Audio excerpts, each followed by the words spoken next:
অনেকে বলে মুজিবকে মারা হলো কেন? মুজিব তো মারা যায় নাই, মুজিব নিহত হয়েছে একটা সেনা অভ্যুত্থানে ঘটাকালে। সেনা অভ্যুত্থান তো আর খালি হাতে মার্বেল খেলে না, ওখানে দুই পক্ষ থেকেই গোলাগুলি হয় এবং হতাহত হয় দুই পক্ষে। যেমন মুজিবের পক্ষের কিছু লোক মারা গেল, সেভাবে বিপ্লবীদের, সেনা অভ্যুত্থানকারী বিপ্লবীদের তরফ থেকে কিছু লোক প্রাণ হারায়। এটাই বাস্তবতা। আমার মূল প্রশ্নটা ছিল যে কোন পরিস্থিতিতে ৭৫-এর 15ই আগস্ট হলো?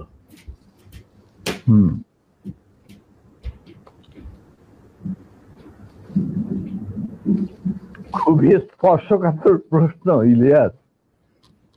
নিজের বাদ্য নিজে বাজানো অনেক সময় ঠিক হয় না, কিন্তু তুমি যখন প্রশ্ন করেই বসলে স্যার, এই আমার ইউটিউব চ্যানেলে আমি আজকে প্রায় 5 বছর হলো ভিডিও লাইভ করি, প্যাকেজ দেই। সো ফার আই রিমেম্বার আমার সবচেয়ে বেশি একসাথে ভিউয়ার ছিল সম্ভবত 20 বা 25,000। আমি মাত্র খেয়াল করলাম এই মুহূর্তে 1,70,000 মানুষ এট এ টাইমে ওয়াচিং আওয়ার ভিডিওস। এটা তো তোমার, the credit goes to you. No, credit goes to you, man. Goes to you. Well, I'm just well, যাকে হয় আল্লাহর ইচ্ছায় হয়। আমি একজন আমি এই জন্যই বললাম যে আপনার নিজের ঢোল আপনি যেটা মানে বাজানোর কথা বলছেন, আপনি তো বাজান নাই, 50 বছর চুপ ছিলেন। যেই স্বাধীনতা আপনারা এনে দিয়ে গিয়েছেন, সেই স্বাধীনতা না আসলে তো আজকের শেখ হাসিনা যে অবস্থায় দেশকে নিয়ে গিয়েছিল, সেই 75-এর পরে আর হয়তো 2-1 বছর লাগতো শেখ মুজিবের সেখানে নিয়ে যেতে। তো আমাদেরকে এই যে উদ্ধার করে দিয়ে গিয়েছেন, এই কৃতজ্ঞতা বোধটা বাঙালি জাতির নেই, যে কারণে আজকে মেজর শরীফুল হক ডালিম বাংলাদেশের মাটিতে নেই। অথচ আপনাদেরকে সর্বোচ্চ সম্মাননা দিয়ে আমাদের দেশে রাখা দরকার ছিল, সেই সম্মানটুকু আমরা দেখাতে পারি নাই বলেই মাঝে মধ্যেই আবার 2024 আসে। তো আপনি ওইটা নিয়ে আমার মনে হয় দেরি তো অবশ্যই হয়েছে, কিন্তু আমাদের জানা উচিত। এই জাতি, প্রতিটা মানুষ জানতে চায় কি হয়েছিল 75-এর 15ই আগস্ট। প্রথম কথাটা হচ্ছে যে 15ই আগস্ট কিন্তু কোনো বিচ্ছিন্ন ঘটনা না। এটা সূত্রপাত হয় মুক্তিযুদ্ধ চলাকালীন অবস্থায়। আমরা বুঝতে পেরেছিলাম যে বাংলাদেশের মুক্তিযুদ্ধটা অ্যাকচুয়ালি কাদের ইন্টারেস্টে হচ্ছে। দেখে আমাদের ইন্টারেস্টে হচ্ছে যে আমরা আমাদের দেশ যুদ্ধ করে স্বাধীন করব, নাকি এটার পেছনে অন্য কোনো উদ্দেশ্য কাজ করছে। যখন 7 দফাতে চুক্তি করে নজরুল ইসলাম আর তাজউদ্দিনকে পারমিশন দেওয়া হলো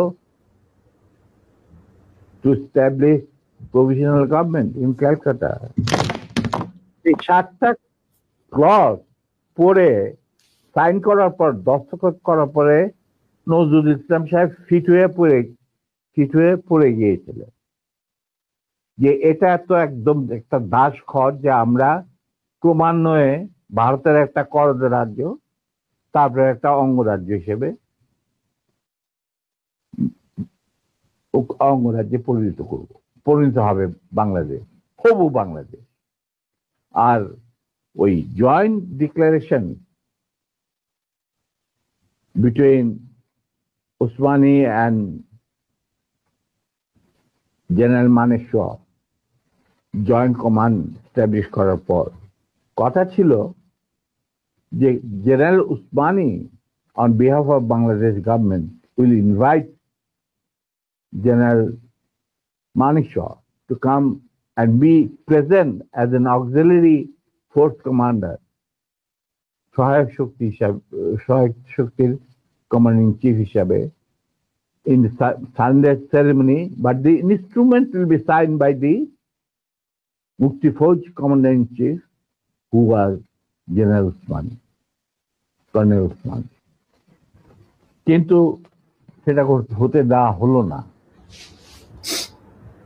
16ই ডিসেম্বরে যে সারেন্ডার সেরেমনিতে হলো রেস করতে, সেখানে পরিষ্কার বাংলাদেশের জনগণ দেখতে পেল যে পাকিস্তান আর্মি সারেন্ডার করছে ভারতীয় সেনাবাহিনীর কাছে, এবং সেখানে সাইন করছেন আরোরা ভারতীয় বাহিনীর পক্ষে, আর ওদিকে নিয়াজি পাকিস্তানি আর্মির পক্ষে। সেখানে মুক্তিযোদ্ধারা কোথায়? আমরা পরে থাকলাম ঝাড়ুদার হিসাবে ইন্ডিয়ান আর্মির রাস্তা পরিষ্কার করে দেওয়ার কাজে, বনে বাজারে। আমাদের কি কোনো শহরগঞ্জে ঢোকার পারমিশন দিল না মুজিব সরকার, মানে তাজউদ্দিনের সরকার, আওয়ামী লীগ সরকার। সেই অবস্থায় কি প্রমাণিত, এটা এই ঘটনায় কি প্রমাণিত হলো? ইন্ডিয়া প্রমাণ করলো সারা বিশ্বে যে বাংলাদেশ জনগণ নিজেরা যুদ্ধ করে দেশ স্বাধীন করেনি। বাংলাদেশ নামক একটি রাষ্ট্র প্রিমেচুরলি জন্ম দেওয়া হয়েছে as an outcome of Indo-Pakistan war, যেখানে ইন্ডিয়া জিতেছে। এইটা হলো ইতিহাসের শুরু। তারপর মুজিবকে যখন ছাড়া হলো, সে তো কিছুই জানতো না যে দেশ স্বাধীন হয়েছে, কোন মুক্তি ফৌজ বলে কিছু ছিল, হাজার হাজার লোক দেশচ্যুত হয়েছে, প্রাণ হারিয়েছে, কি জানতো। সে তাকে যখন ছেড়ে দেওয়া হলো, তখন ইন্দিরা গান্ধী তাকে পাকিস্তানে ফোন করে বলল যে, ফোন করলো মুজিব, ফোন করে বলল যে আমি দেশে ফিরে যাচ্ছি। তখন ইন্দিরা গান্ধী যাওয়ার আগে আপনার সাথে দেখা করে আমি আপনাকে কৃতজ্ঞতা জানতে চাই। তো তখন ইন্দিরা গান্ধী বললো, কৃতজ্ঞতা তো জানাবেন, আপনি ফোন না করলে আমি আপনাকে ফোন করতাম, আপনাকে ঢাকায় সরাসরি আপনি যাবেন না, আপনি নয়াদিল্লি হয়ে যেতাম। মুজিব সেটাই করলেন, তিনি চলে গেলেন নয়াদিল্লি, লন্ডন হয়ে। সেখানে কি হলো, যে 7 দফা চুক্তিতে সাইন করার পর প্রবাসী সরকার গঠন করেছিল তাজউদ্দিন আর নজরুল ইসলাম, সেই আওয়ামী লীগ বাংলাদেশে ক্ষমতা গ্রহণ করলো সারেন্ডারের পর। ওই 7 দফা ভিত্তিতে, এবং সেই 7 দফাতে মুজিব স্বাক্ষর দেওয়ার পর ফিরে গিয়ে তিনি ক্ষমতা নিজে হাতে নিয়ে নিলেন। তাজউদ্দিনকে বললো, তাজউদ্দিন তুমি প্রাইম মিনিস্টার থাকবে না, আমি হোম প্রাইম মিনিস্টার।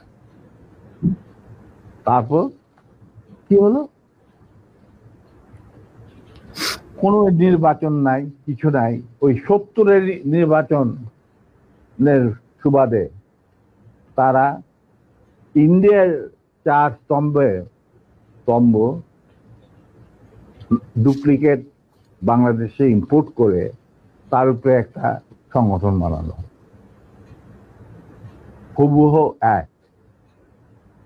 শুধু তাই না, রবীন্দ্রনাথ ঠাকুর, যাকে নিয়ে আমরা নাচানাচি করি এবং অনেকের মানে ভাসে যায়, আপ্লুত হয়ে যায় আবেগে, এই রবীন্দ্রনাথ ঠাকুর একজন ইন্ডিয়ান নাগরিক এবং ইন্ডিয়ার জাতীয় সঙ্গীতের রচয়িতা। আমাদের দেশে তার চেয়েও প্রতিভাবান কবি কাজী নজরুল থাকা সত্ত্বেও আমরা সেই ভারতীয় নাগরিকের একটা গানকে আমাদের জাতির উপরে চাপে দেওয়া হলো জাতীয় সঙ্গীত। পৃথিবীর ইতিহাসে এমন কোন নজির আর দ্বিতীয়টা আছে বলে আমি মনে করি না। কেন কোন বাংলাদেশে যদি নজরুল ইসলামকে আমরা জাতীয় কবি আখ্যা দিয়ে থাকি, তাহলে নজরুল ইসলামের গান কেন হলো না? বা অন্য কারো গান হতে পারতো জাতীয় সঙ্গীত। ভালো ভালো কবি সাহিত্যিক ছিলেন আমাদের দেশে, কিন্তু পৃথিবীর ইতিহাসে কোথাও নাই যে বিদেশি এক নাগরিকে যে নাকি তার দেশের জাতীয় সঙ্গীত রচনা করেছে এবং আমাদের শুদ্ধ স্বাধীন বাংলাদেশে এসেও আমাদের জাতীয় সঙ্গীত রচনা করতে হবে। এটা কি ধরনের কথা? That means you have nothing in your hand. তারপর মুজিবকে দিয়ে রক্ষী বাহিনী সৃষ্টি করলো ইন্ডিয়া। তারা বাংলাদেশের সামরিক বাহিনীকে দুর্বল করে একটা নামের মাত্র সামরিক বাহিনী, হাতে লণ্ঠন করে ঠনঠন, এই ধরনের একটা সেনাবাহিনী রাখবে। আর কারণ একটা সেনাবাহিনী তো রাখতেই হবে, কারণ যে কোনো জাতির মেরুদণ্ড হচ্ছে সেনাবাহিনী। ওই হাতে লণ্ঠন করে ঠনঠন, আর আসলে তার চেয়ে অনেক শক্তিশালী একটা বাহিনী গঠন করলো ইন্ডিয়া। স্যার, ওই যে 7 দফাটা আমরা তো ইতিহাস পড়ে, আমরা তো আসলে সাক্ষী না, আমরা পড়ে মানুষকে জানানোর চেষ্টা করেছি। আপনার স্মরণ আছে 7 দফাটার কথা? কি কি ছিল ওই দফায়, যদি কয়েকটা গুরুত্বপূর্ণ জায়গা যদি মনে রাখেন। দেখো ভাই, আমি তো অ্যাকচুয়ালি 7 দফা একদম টোটো এগুলো আমার বইতে লেখা আছে। যারা এটা কেন জিজ্ঞেস করলাম স্যার, কারণ হচ্ছে মানে আপনি সেনাবাহিনী তো করতে পারবেন না স্যার, সেনাবাহিনী তো 7 দফা মানলে করতে পারবেন না স্যার। আমার পক্ষে হয়তো এখন রিকালেক্ট করা অফেন ডিফিকাল্ট, কারণ আমার মাথায় অনেক কিছু খেলা করে। জি স্যার। দু একটা জিনিস বলছি, যেমন ধরো মুজিব এবং তার সরকারকে প্রোটেকশন দেওয়ার জন্য ইন্ডিয়ান আর্মি অবস্থান করবে বাংলাদেশ। বাংলাদেশের কোনো শক্তিশালী সামরিক বাহিনী গঠিত হবে না। বাংলাদেশের কোনো স্বাধীন বৈদেশিক নীতি থাকবে না। বাংলাদেশের শাসন ব্যবস্থা, আমলাতন্ত্র, শিক্ষা ব্যবস্থা, স্বাস্থ্য ব্যবস্থা, শিল্প ব্যবস্থা, কৃষি ব্যবস্থা সবকিছুই চলবে ভারতীয় বিশেষজ্ঞদের ইচ্ছা মতো। তারা মুজিব বিরোধী কোনো মানুষকে বাঁচিয়ে রাখা হবে না।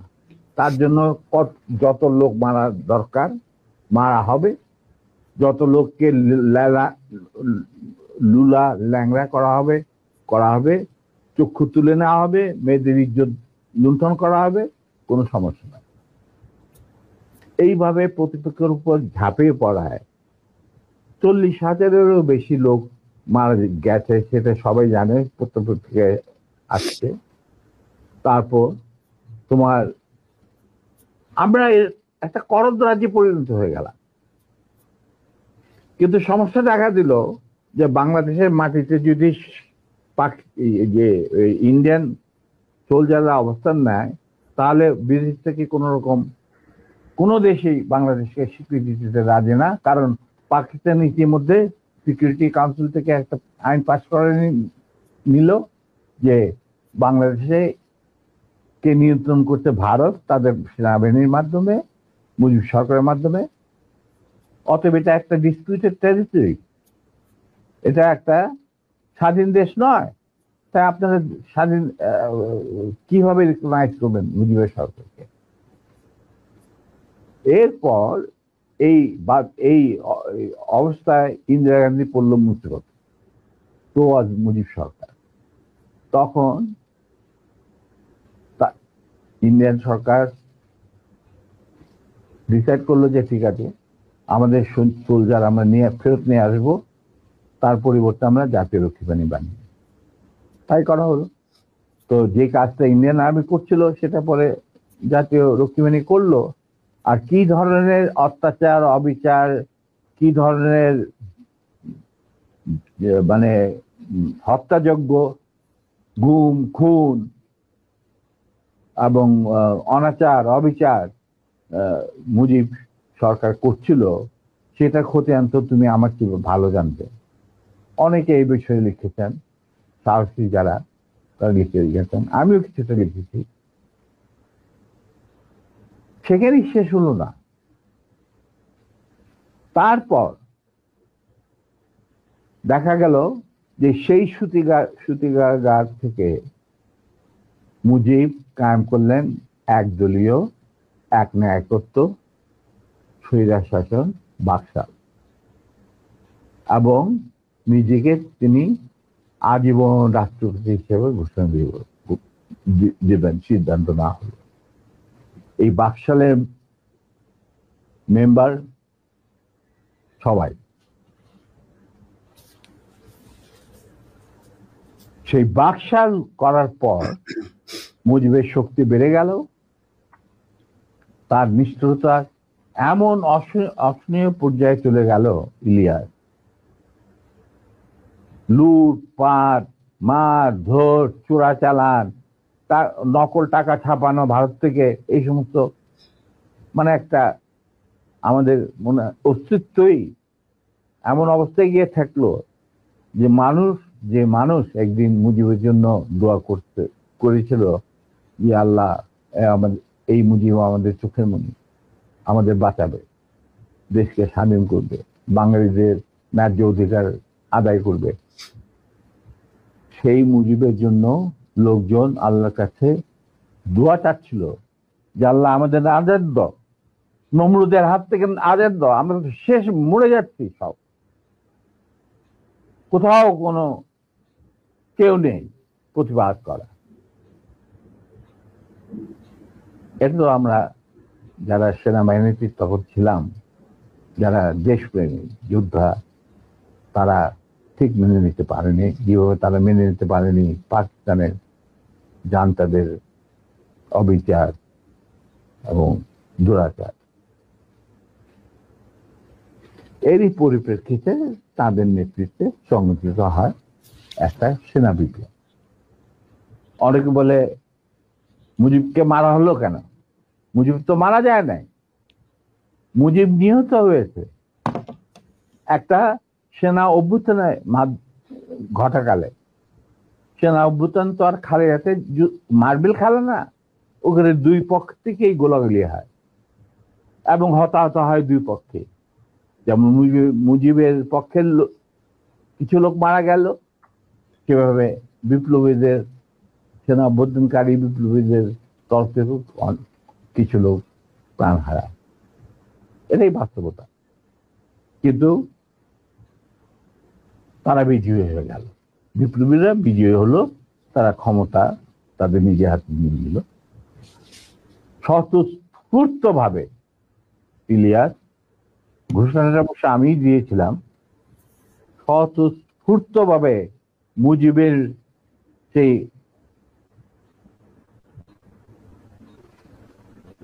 মৃত্যুর খবর জানার পর আর বাকশালের পতনের খবর জানার পর লাখো লাখো লোক, মানে দেশের রাস্তা ঘাট, গঞ্জ, শহর, বন্দর, নগর, গ্রাম, সবাই আনন্দ মিছিল বের করলো। আমরা তো এই সমস্ত লোকজনকে ডেকে নিয়ে আসিনি, স্বতঃস্ফূর্ত ভাবে লোকজন। আর যে সমস্ত রাজনৈতিক নেতা বা দলগুলো আন্ডারগ্রাউন্ড ছিল, তারাও জনসমর্থন নিয়ে রাস্তায় চলে আসে। এইভাবেই জনস্বীকৃতি পেয়েছিল 15 আগস্টের 32 সামরিক অভ্যুত্থান। এবং পরবর্তীতে খালেদ মোশাররফের প্রতিক্রিয়াশীল কুচক্রীদের কুদাতার বিরুদ্ধে ঘটা 7 নভেম্বর সিপাহী জনতার বিপ্লব, এগুলো সব একই সূত্রে গাথা।